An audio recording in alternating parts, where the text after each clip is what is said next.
Hey guys, hope you're having a good day. I'm back with another interview. I've got Ellie here. Say hi. Hi. Thanks for coming on. Appreciate it. So just give people an overview of who Ellie is. Ella is me, and I'm 19. Been out of school two years. 2 years now. Oh God, yeah, 2 years. I became a receptionist pretty much straight away out of school, or out of HSC even, and been doing that ever since, and really enjoy it, as well as a lot of cheerleading. Oh yeah. Yeah. Sweet. How are things at the moment? Obviously, taking its toll. It's not like I've stooped back to my old self type of thing. It's just I'm noticing I get really frustrated at really small things. So how does this anxiety start in the first place? I think because I used to do gymnastics, and it was very disciplined and lots of hours a week, so I was very heavily focused, and by doing that I saw friends and everything, but not as much really as what a kid I guess kind of did, but I put that on myself. I loved gymnastics, so then someone would ask me to do something, oh God, I wouldn't do that, I wouldn't go to say hi to this random person. I just got really, I don't know, nervous for things like that. Little things like that. Little things, yeah. And then, as you would know, I was out with my friends, and then all of a sudden I just vomit. Do you remember that? Yeah, I remember that. Yeah, it happened the first time. I was really confused. Yeah, it happened, I remember the first time out the front of Woolies, I got tests done and all this stuff, and they couldn't see anything, so then I ended up I didn't tell anyone about it, I only told one friend about it. Started freaking out, and I had convulsions, seizure type convulsions for about an hour, and then transferred me to another hospital. The paramedic actually said to my parents, have you thought about her being stressed? And I'm God, she's not stressed, are you kidding me? But yeah, it was kind of I had physical signs of anxiety, throwing up. It wouldn't be I was trying. Developing bulimia. So talk about that and how that was, detrimental to you. It was detrimental, I guess, because it was something that I was focusing on every single day. I'd wake up, and as soon as I'd wake up, I'd look at my arm to see how small it was, to make sure it was skinny enough. Yeah. And then I'd go in the mirror, and I'd stand on this certain spot and make sure that I was because there was little divot lines in the door, and I needed to be in between the lines, or less even. I just I was so focused on it. A person, when I was training, yell out across the room, Ella, you look quite skinny, have you been eating? And I was yeah, I've just been sick the past week, so I'm okay. When just things like that, it just made me so uncomfortable, but it wasn't something that I felt I could stop. I just didn't want to be, I just had an ideal, I just wanted to be petite. But I was really scared just to go in there and initially say the first hi. I used to almost walk in and then be no, Mum, pick me up, I'm not going in straight away. That happened for months. If I'm going to see a friend, I intensely worry about, are we doing a handshake, or am I going to say hi, are they going to say hi? When I walked in the door. Yeah, it's a weird thing that you think about. It's having a little devil or something on your shoulder telling me, no, you should be worried. You should be worried about things like that. I was preempting a lot of stuff before it even happened. Any little thing was think about it months before it happens. Right. So you talk about how you have experience, helping someone close to you, and they're going through everything. So you kind of see both sides. So how was that for you, helping helping them? What I noticed from other people that were also close with that person, or people, or whoever, they also felt not guilty, but they felt maybe it could have been their fault, even though it wasn't. I said to someone, I was I know it's not my fault, but I feel I had some part to do with it. I didn't notice early enough, or things like that. But I think I was also I was quite really nervous. Like it really makes me feel a bit nervous all the time, as it does. But because I'd been through this headspace before, it kind of made me think, I know exactly what they're feeling, and that's just, it was worrying that I knew what they were thinking, because like those thoughts are not nice. No, it's quite, it's unhealthy and it's not good. Yeah. So I guess from the outside, I was just kind of taking it as letting them do their own thing. If they want to be around people, let them be around people. Yeah. If they want to be alone, let them be alone in a room. But like, you still be there type of thing. Yeah. Or if they want to talk to someone, listen. You don't need to have an opinion. Yeah. I guess I was just taking it as it came. Basically. Yeah. And you stay close, but you don't like smother them and constantly ask them questions, because they can just push you out and just isolate themselves from that. Yeah. People going like, how are you feeling today? I'm like, same as I did yesterday. Same as I did yesterday, just go away. And I guess when I really saw, I was like, there's no way out. I'm not going to get better. Like, what's the point? I didn't really see not any future, but like I just couldn't be bothered with anything. So there was a few times with those, and it was quite sad. It was sad, obviously, for me and my family, people that knew, think like that those things were going through my head.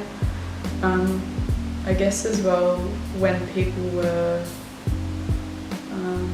scary moment was when I would remember there was this specific competition where I competed and I came off the floor, and like some people pass out when they come off the floor because it's physically the most draining thing ever. If you want to get fit, do cheerleading, but it's like a 2.5 minute routine, and I came off, and usually you'd just be like puffing, oh my god, I need water. Some people even would vomit, but I was just like lightheaded for the next half an hour, and I went off and had to go vomit, and I felt like I was going to pass out, and I practically did. And my mum, my people that I know were like, you look so skinny out there, you need to, like, this is why you're feeling this way, that's why you can't put up with things. And I guess people kind of confronting me was really scary, especially because I was scared to talk to people, really. And when I'd be sitting somewhere and they're like, oh, you look really skinny, like you look skinny. I was like, oh. They're just like outing you before you even have the chance to just understand what you're going through or you're talking about. I didn't talk about it enough is what I should have. Like, people that don't know, we were very close friends in like year 9 or whatever, whenever it was. And you knew that I was going through stuff, but I don't think they knew like the severity of things. I don't think I did. It's just, I didn't talk enough, and I think that because I didn't talk enough, it brought me to my lowest points. It brought me to my boiling points, and getting to my absolute lowest of lows. So Would you like spend, like, so you get off from school and then maybe you go to work and different things, but if you weren't really obligated to go outside, will you just stay home? Yeah, 100%. No way. No way. I'd be at home. Like, I still did see my friends a lot. Like that our group we have, we saw each other often, and we all saw each other often. I really enjoyed those times and all that stuff. But I was like, other than that, it was almost kind of like I was waiting for something to happen, but I also didn't want it to happen. I don't know. I just would sit at home, stay, I don't know, on my laptop at the time, watch that show that I was obsessed with over and over. What was it? For this Skins. Do you know the show Skins? Skins, or was it the one you were talking about before? Yeah. Basically, I was just sick of myself to the point where I just kind of went, oh my god, this is so high maintenance. People are questioning me every single day. Mm-hmm. People are looking at me like I could feel looks. Yeah. Enjoyed basically the first thing that the psychologist or advice that was given to me. I just tried it and found many things that I was like able to get my mind off it with, or anything with. Just have a different focus. So things like I said before, I just liked colouring in, just stencil stuff, whatever it's called. Yeah. It's like satisfying Yeah, stuff. yeah. Cooking with the cat and the dogs. Cheerleading is obviously very good because I had lots of friends in that. Yeah.